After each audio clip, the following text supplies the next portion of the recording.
कांग्रेस के दामन थाम लेंगे, कांग्रेस के साथ चले जाएंगे। ये कयास इसलिए क्योंकि जब से 32 साल पुराने एक मामले में जेल से बाहर आए हैं पप्पू यादव, लगातार यही कयास लगाए जा रहे हैं। पप्पू यादव की पत्नी रंजीता रंजन भी राष्ट्रीय प्रवक्ता हैं कांग्रेस की, और साथ ही साथ कांग्रेस में वो लंबे समय से रही हैं, वहां पर सांसद रह चुकी हैं। और अब पप्पू यादव के संबंध में कांग्रेस के तमाम नेताओं की तरफ से बड़े अच्छे बयान सामने आ रहे हैं। पप्पू यादव को बड़ा नेता मानते हुए कई प्रतिक्रियाएं कांग्रेस के नेताओं के सामने आई। और हाल फिलहाल में जिस तरह से कन्हैया कुमार को शामिल किया गया कांग्रेस में, कन्हैया क्योंकि बेगूसराय बिहार से आते हैं, और अगर देखें जातीय समीकरण देखें या फिर एक मास लीडर के तौर पर अगर देखा जाए तो पप्पू यादव का एक्सपीरियंस भी है, भीड़ भी कुछ हद तक उनके साथ रहती है, और यादव जो उनकी जाति है, जो समीकरण बिहार में एक तरह से कहें कि बहुत महत्वपूर्ण होता है, वो भी कांग्रेस को फायदा पहुंचा सकते हैं। तो कांग्रेस की तरफ से जाहिर तौर पर एक कोशिश की जा रही होगी। अब पप्पू यादव क्या जाते हैं नहीं जाते, कहा क्या है पप्पू यादव ने, वो सुनाते हैं। मेरा कोई कांग्रेस में विलय का या कुछ ऐसी चीज़ें नहीं है, लेकिन मैं बिहार के राजनीति के संदर्भ में मेरी दिलचस्पी है, और लोग एक बड़े विश्वास और उम्मीद के साथ पप्पू यादव को देख रहे हैं। मैं चाहता हूं कि कांग्रेस संकल्प के साथ बिहार में बढ़े।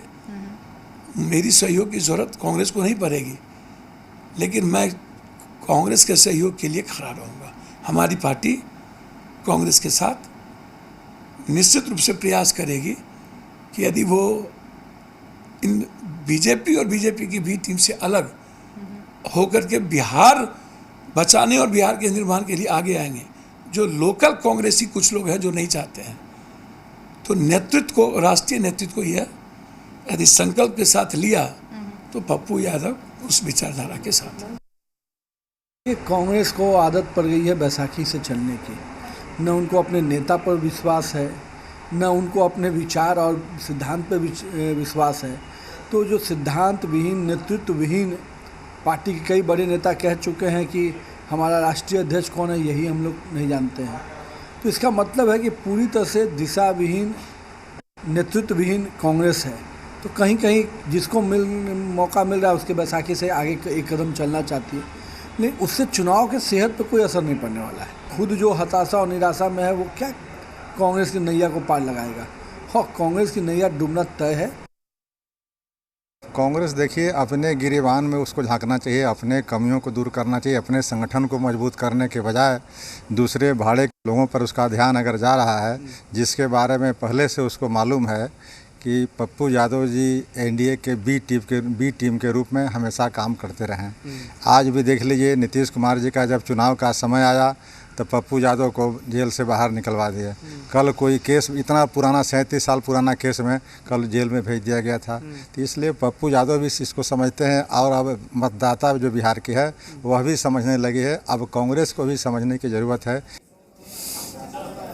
पप्पू यादव से जुड़ी इस खबर पर हम सीधा रुख करेंगे। धीरज ठाकुर हमारे डिप्टी रेजिडेंट एडिटर पटना से जुड़े हुए हैं। एक साथ मेरे दो सवाल धीरज जी आपसे। पहला ये कि जो विलय की खबरें पिछले कुछ दिनों से चर्चा में हैं, क्या ये दौर और जो वक्त चल रहा है ये हिसाब किताब का चल रहा है, मोल भाव का चल रहा है? किस हैसियत से पप्पू यादव कांग्रेस में जा सकते हैं? और दूसरी बात यह कि पहले कन्हैया कुमार को कांग्रेस में शामिल कराना और अब चर्चा पप्पू यादव की, और चूंकि दोनों ही आरजेडी को पसंद नहीं है, ये संदेश क्या जाएगा आरजेडी के पास?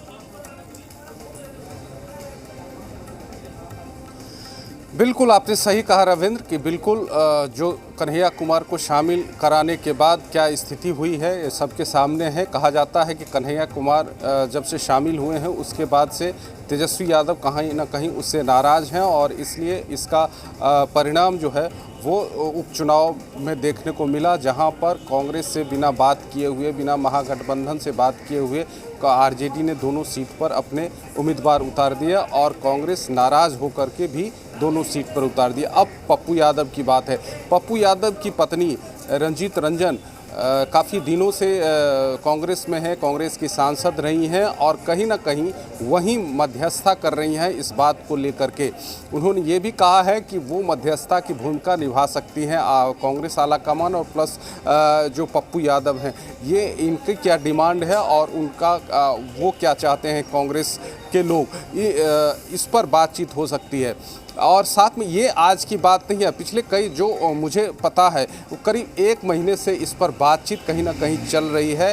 कांग्रेस में पप्पू यादव शामिल हो जाएं, इसको लेकर के अब यहाँ के स्थानीय नेतृत्व है, स्थानीय नेतृत्व में भी कहीं ना कहीं कुछ मतभेद हैं इसको लेकर के, पप्पू यादव को शामिल कराने को लेकर के। आप अजीत शर्मा जो विधायक दल के नेता हैं वो उन्होंने कहीं ना कहीं संकेत दिया था कि पप्पू यादव शामिल हो सकते हैं या पप्पू यादव आएंगे तो उनका स्वागत होगा, लेकिन बाकी जो नेता हैं उनको लगता है कि शायद ये ठीक नहीं होगा। तो ये कशमकश में ये जो है वो चल रही है बातचीत, और शायद आने वाले कुछ दिनों में हो सकता है कि ये जो मध्यस्थता चल रही है, जो बातचीत चल रही है, जी हाँ धीरज, तो आगे आने वाले दिनों में अब देखना ये होगा कि कई राजनीतिक दलों और समीकरणों का ऊंट किस करवट में बैठता है।